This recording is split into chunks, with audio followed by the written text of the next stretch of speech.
મહુવા તાલુકાના કુમકોતર ગામે છેલ્લા ઘણા સમયથી ચોરીની ઘટનાઓ બનવા પામી છે, જેને લઈને ગ્રામજનો પરેશાન થઈ ગયા છે। પ્રભુભાઈ જે પીપલા ધાબર રહે છે અને તેઓની આંબાવાડી કુમકોતર ગામમાં છે। 6 જૂનના રોજ તેઓની વાડીમાંથી આશરે 105 કલમ કોઈ અજાણ્યા ઈસમો દ્વારા કાપી લઈ જવામાં આવી હતી અને આમીનભાઈ જસાતની વાડીમાંથી પણ ચોરી થઈ, જેને લઈને પ્રભુભાઈ દ્વારા તેઓની વાડીમાં દેખરેખ માટે માણસો રાખવામાં આવ્યા હતા।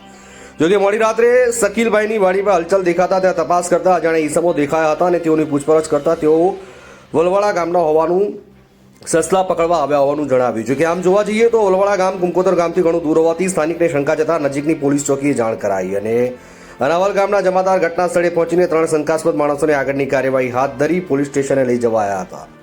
બ્યુરો ચીફ ઇસ્માઇલ ખલીફા, મહુવા।